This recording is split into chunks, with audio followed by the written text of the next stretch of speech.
guess what? What? I figured out how to save the Great Barrier Reef. Excuse me?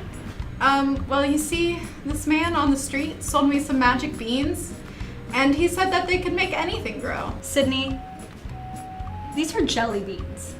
They're not gonna make anything grow. Hope you didn't pay too much for them. I kinda sold all of the equipment, the set, Lydia, Hayden, and even Clayton.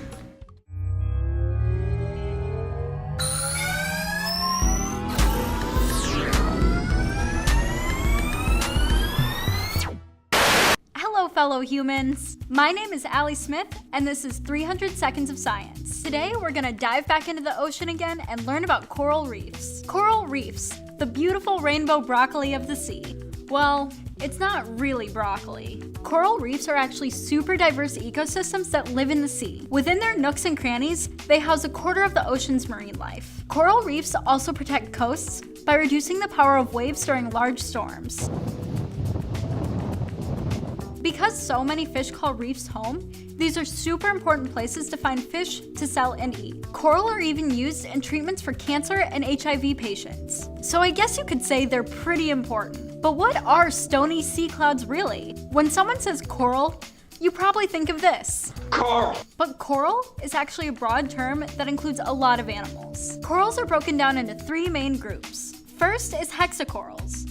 These corals are true stony corals and black corals. They have 6 smooth tentacles. The second is octocorals, like soft corals, sea fans, organ pipe, and blue corals. These corals have 8 tentacles with tiny branches. Then, there are fire corals, which aren't actually coral. Fire corals are referred to as hydrozoans and leave an incredibly painful sting, hence the name fire coral. Coral are related to sea anemones, the major difference being the composition of their skeletons. Coral have skeletons made of calcium carbonate.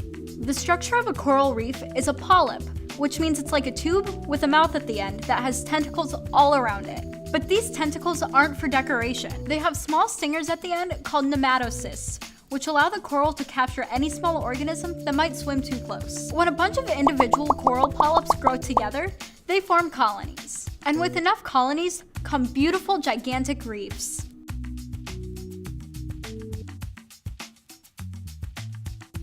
Reefs are normally way larger than that too, because they're made up of tons of colonies. One polyp measures less than ½ an inch in diameter, but when these polyps join together, they can be over 5 inches across. However, colonies can grow to be as large as a small car. Reefs are normally way larger than that too, because they're made up of tons of colonies. The largest coral reef is the Great Barrier Reef off the coast of Australia. This reef is actually about 1,600 miles long and can even be seen from space. Coral reefs that large take an incredibly long time to grow because in 1 year, they might grow less than an inch. Although they take a long time to form, coral reefs last for a long time. Corals leave annual rings of growth just like trees do, so scientists can easily tell how old the coral is. Scientists have even discovered deep-sea colonies that are over 4,000 years old. Individual corals can be found all over the world, but coral reefs can only be found in tropical and subtropical regions.